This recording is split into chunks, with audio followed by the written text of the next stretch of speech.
In this video, we're going to have a look at how we can find the solutions to angles of trigonometric functions over a range of angles. So considering this this example here, we've got sine of theta equals a half. And the question itself is it's asking for the solution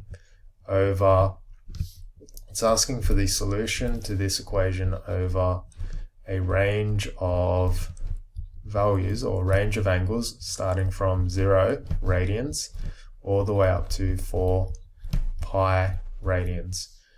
Now, simply looking at this, if we were simply to put this in our calculator and we said that theta is equal to the inverse sine function of a half, what we would find is we'd get the solution pi over 6 radians. Now, we might simply look at this and say, well, I've solved the problem. The calculator's told me that it is pi on 6 radians, but what we would find is that if we had a look at the graph of the sine function, we would notice that this isn't the only solution. There's multiple solutions. So having a look at our range over here, notice that we're doing it over a range of 0 radians to 4 pi radians. But let's reduce that just for now, and we'll say what are the solutions over just a simple period, so 0 radians to 2 pi radians.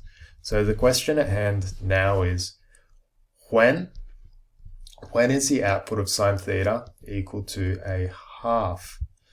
And instantly thinking of the unit circle, if I go down, what I can see is for the behavior of the sine function. So if we say something like f of x equals sine x, and x is an angle, we know that sine could be positive here, it could be positive here, and for in quadrants 3 and 4, it's going to be negative and negative. So instantly I can see that there's going to be at least 2 solutions over one period of the sine function. Now, going across to Desmos, we can have a look at that visually. So notice that I plotted the sine function over an infinite range, or infinite domain, I should say. And notice that there's going to be multiple values where the output of the sine function is at least half. So if we have a look at it over a range of, let's say a range of 0 to pi on 2, so simply the first quadrant, what we notice is that if I put y equals a half, notice that in the first quadrant alone, it's going to give me pi on 6. Now, this is what we anticipated up at the start here. So if we put this into our calculator simply tells us, so the inverse sine of a half, the calculator simply tells us pi over 6. So the first solution being the solution in the first quadrant. But if I turn this on over the full period of the function, I turn this first quadrant off, so notice that it's going to give me a second solution, this one being in the second quadrant, and it's 5 pi over 6. So simply looking at this, comparing it to our unit circle down here, we predicted at least 2 solutions, and indeed we do have at least 2 solutions over a range of 0 and 2 pi radians. Now the question at hand is, well, how do we calculate this second one if the calculator is not going to tell me? And the way in which we can do that is, once again, further analysis of the unit circle. So going down, what we've got here is the unit circle and the behavior of the sine and the cosine functions across the 4 quadrants of the unit circle. So notice in quadrant 1, when we've got, say, an angle of, we'll say our angle, the interior angle, we'll call it theta, just to make it simpler for the example we're doing up above. So for theta, when we've spun this guy at here, when we've spun this less than pi on 2 radians, so pi on 2 radians and 0 radians there, when we've spun it, then theta is going to be the interior angle here. So theta is simply the interior angle. So we don't have to do anything. So consider quadrant 2. Quadrant 2 is going to be a little bit different. Notice that in quadrant 1 we're working with this interior angle here, and that's going to tell us the value that we're looking for in the question up the top. But notice here, if we sweep across as such here, on the outside we're still going to get theta, but theta no longer represents the interior, so the interior angle of this triangle. So going between a range of pi on 2 radians and pi radians, notice that we no longer have the interior. So what we can say is, we'll say that this interior, we'll call it phi. And what we need to do is we need to say, all right, well, if theta is the exterior, how can we work out what the interior is? Because the interior theta in the first one, that's going to tell us the solution to the inverse of a half. And over here, if we know that the inverse of if we know that the phi of that angle is going to be that point there, what's the theta? So the relationship we can find is if we add theta and phi together, we can get pi. So if we go phi plus theta, then we know that's going to equal pi radians. And we want to know the angle of theta. So theta is going to be pi radians minus phi. So this interior angle of the triangle. And what we've got here, we've got all our information that we need to solve the question that we've got up the top, but just for the sake of completing everything, let's have a look at quadrant 3 and quadrant 4 as well. So what we're going to see is that in quadrant 3, we're going to sweep around again, and our external angle, theta, will be there, and our internal will be phi, will be here. And we're between a range of pi and 3 pi over 2.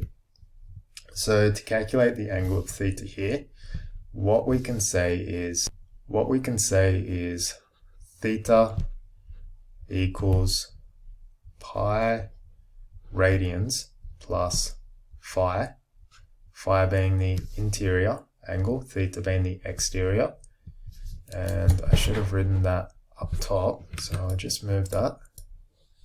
There we go, much better. And then for quadrant 4, so our theta is on the outside here, and our interior angle is going to be phi.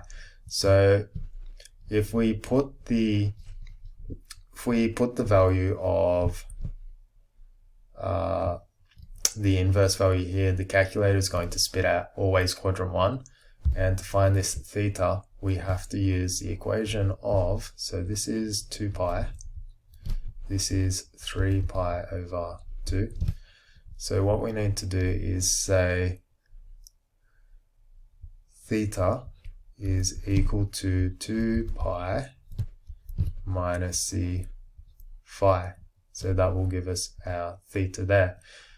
Now what we are using in this one is we're using here, and this one, and this one. So holding on to theta equals pi minus phi.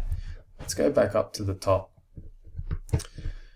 And if we want to find the second solution between this range over here, what we can say is that, so theta is going to equal pi minus pi on 6, so the other solution.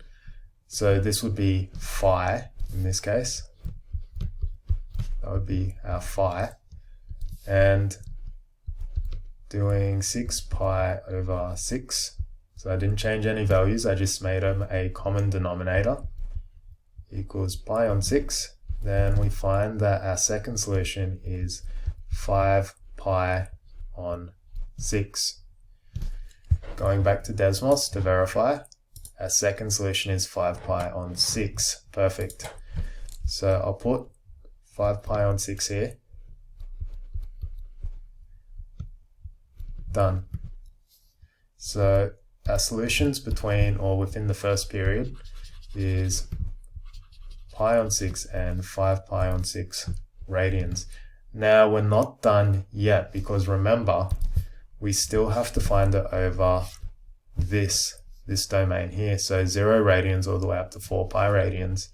So let's have a look at what that would look like in Desmos, and we can see that if I put that on like so, so in green it's one period, and in the purple here it's the full domain.